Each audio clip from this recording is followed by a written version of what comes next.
स्वागत है आप सभी का फिर से एक नए वीडियो में। दोस्तों, बात करेंगे शिक्षक बहाली के ऊपर। बिहार में शिक्षकों की बहाली बहुत जोरों से हो रही है, आप तमाम देखने वाले लोगों को पता ही होगा, जिसमें TRE 1 यानी कि प्रथम चरण बीपीएससी के माध्यम से, द्वितीय चरण यानी कि TRE 2 और अभी बीपीएससी के जो थर्ड फेज यानी कि TRE 3 की जो बहाली जो प्रक्रियाधीन है अभी, इसमें बहुत बड़ा कांड हो गया। और ये कांड किसी भी लोगों से छुपा हुआ नहीं है, इसमें बहुत बड़ा स्कैम हुआ, धांधली हुआ, क्वेश्चन आउट हो गया और क्वेश्चन इस रूप में आउट हुआ जो आज तक नहीं हुआ था। और इसकी वजह से जो है परीक्षा रद्द कर दी गई, परीक्षा कैंसिल हो गया और ये परीक्षा अभी भी अधर में लटकी हुई है। फिर इस बहाली प्रोसेस पे, इस प्रक्रिया पे, इस नोटिफिकेशन पे केस कर दिया जाता है गेस्ट टीचर के द्वारा, जो अतिथि शिक्षक हैं। और वो केस जो है खुलता है संजोग से इधर ही 29 तारीख को केस का रिजल्ट आता है और उस केस में स्टे लगा दिया जाता है इस बहाली पर। ठीक है, ये प्रक्रिया अभी चल रही है। स्टे लगने के बाद क्या होता है, फिर से शिक्षा विभाग की तरफ से लेटर जारी होता है, जिसमें LPA दायर करने की बात तो की जा रही है कि इसके विरुद्ध जो भी निर्णय हाईकोर्ट की तरफ से दिया गया है उसके विरुद्ध LPA दायर की जाएगी बिहार शिक्षा विभाग के द्वारा। लेकिन साथ ही साथ ये भी कहा जाता है कि जो BPSC जो आयोग है, जो परीक्षा लेगी, इस बहाली को जो कंडक्ट करवाती है, उसे एक जिम्मा दिया गया है कि आप विज्ञप्ति निकालिए इससे रिलेटेड, जो भी हाई कोर्ट का कहना है, क्योंकि यही रीजन है जिसकी वजह से ये परीक्षा यानी TRE 3 पे स्टे लगा है। इस रीजन को आप समाप्त कर दीजिए, विज्ञप्ति आप निकालिए। अब इसमें क्या होगा कि विज्ञप्ति निकलेगी और इसमें हो सकता है ये पॉसिबल है कि जो भी गेस्ट टीचर आवेदन करने से वंचित रह गए हैं उन्हें आवेदन करने का एक पुनर्मौका मिलेगा। ये बात सही है। उनकी संख्या ज्यादा नहीं है, 4200 कुछ टोटल थे, जिसमें से बहुत सारे लोगों का TRE 1 TRE 2 में हुआ भी है, कुछ लोग बचे हुए हैं। तो उनका जो है इसमें अगर आवेदन कर दिए तो ठीक है, और बहुत सारे जो 2-4-500 आवेदन करने से रह गए होंगे, इस उम्मीद में कि हाई कोर्ट का जो निर्णय आएगा उसके बाद आवेदन करेंगे, तो उनको हो सकता है कि एक अवसर आवेदन करने का मिलेगा। खैर, हम इस वीडियो में बात करने के लिए जो आए हैं उस बात को मैं आपको बताता हूं। बिहार में जो शिक्षकों की बहाली हुई TRE 1 TRE 2 के रूप में, ये बहाली हम कह सकते हैं कि बहुत सारे लोगों के घर में खुशियां जरूर लाई, लेकिन हजारों ऐसे निर्दोष शिक्षक के घर को उदास कर गया जो शिक्षक बनने के योग्य थे, और वो शिक्षक बन भी जाते अगर ये बहाली साफ सुथरा तरीके से होता।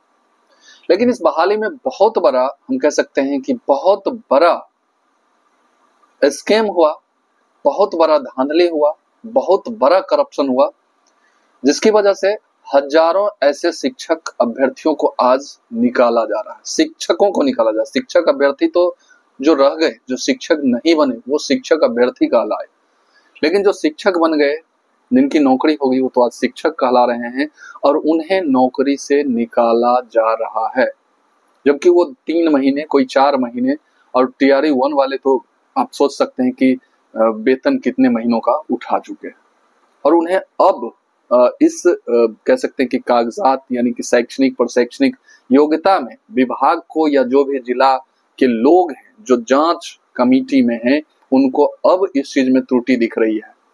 एक चीज बताइए कि जिस समय इनका डॉक्यूमेंट यानी कि DV हो रहा था, डॉक्यूमेंट वेरिफिकेशन हो रहा था, उस समय ये लोग क्या कर रहे थे? ये लोग अंधे थे क्या? अब इतने दिन जब उनकी नौकरी हो गई, अगर उस समय ही ऐसा प्रावधान रहता, इसी तरीके से अगर DV हो जाता, उनका शैक्षणिक प्रशैक्षणिक त्रुटियों को देख लिया जाता कि वो अगर योग्य हैं तो फिर उनको नौकरी मिलती। अगर उसी समय उनकी अयोग्यता सिद्ध कर दी जाती, जो आज की जा रही है, तो उनकी नौकरी उसी समय खत्म हो जाती और उनके जगह पर किसी न किसी, कई ऐसे हजारों शिक्षक अभ्यर्थियों का रिजल्ट होना था जो आज रो रहे हैं कि हमें क्या कमी थी, हमने बहुत मेहनत की, हमने बहुत पढ़ाई की, फिर भी मेरा रिजल्ट नहीं हुआ, आखिर हमें कमी क्या थी? वो अपनी कमी ढूंढ रहे हैं। और सच्चाई यही है कि उन तमाम शिक्षक अभ्यर्थियों में कोई कमी नहीं थी जो इन हजारों फर्जीवाड़े करने वाले के जगह पर आते और ईमानदारी से आते, अपनी मेहनत से आते, अपने लगन से आते।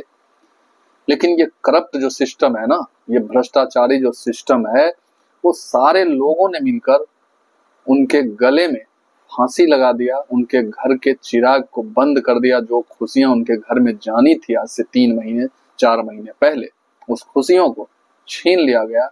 और ये सारे वही लोग हैं जो वेरिफिकेशन कर रहे थे इन अभ्यर्थियों का, जो फर्जी तरीके से शिक्षक बन गए और उस समय इनका जो है सही जांच नहीं कर पाए। अब एक चीज बताइए कि अदर स्टेट के जो अभ्यर्थी हैं, यानी कि लोग बेवकूफ, यानी हम कह सकते हैं कि जो इस बात से, इस कह सकते हैं कि बहाली से कोई संबंध नहीं रखते, उन्हें भी पता है कि आरक्षण का जो प्रावधान होता है वो अपने स्टेट वालों को मिलता है। यानी कि बिहार की बहाली थी तो बिहार के अभ्यर्थियों को ही आरक्षण मिलना था, और फिर अदर स्टेट के अभ्यर्थियों को आरक्षण देके कम मार्क्स, यानी कि हम कह सकते हैं कि सीटेट फेल अभ्यर्थियों को शिक्षक बना दिया गया। शिक्षक बन गए वैसे हजारों अभ्यर्थी, आप देख सकते हैं कि ये लिस्ट, इसमें कहीं से 42, कहीं से 50, कहीं से 75, कहीं से 77 अलग अलग डिस्ट्रिक्ट से उनका आज छंटनी हो रहा है, उन्हें निकाला जा रहा है, उनसे स्पष्टीकरण मांगा जा रहा है। क्या ये 2-3 महीने पहले ही नहीं हो सकती थी?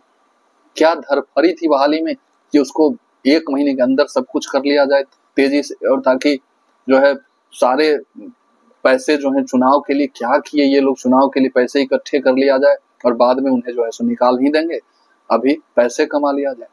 क्या ऐसा ही हुआ इस बहाली में? ये आप तमाम शिक्षक अभ्यर्थी कमेंट जरूर कीजिएगा। और जो भी शिक्षक अभ्यर्थियों का कहीं ना कहीं अगर वंचित रह गए, वो इन तमाम करप्टेड लोगों के शिक्षक बन जाने के कारण, उन लोगों से अपील है शिक्षक अभ्यर्थियों से कि धैर्य बनाए रखें, आपकी भी बारी आएगी।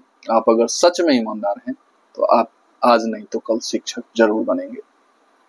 इस वीडियो को हम यही समाप्त करते हैं। इस वीडियो का मेन मकसद यही था कि आप देख सकें कि सिस्टम कितना करप्ट है। इसमें अगर एक एक अभ्यर्थी नहीं जगेंगे तो उन्हें लूटने के लिए ये सिस्टम तैयार है और उन्हें बर्बाद कर देगी। फिर मिलते हैं इसी तरह के वीडियो के साथ, तब तक के लिए जय हिंद, वंदे मातरम।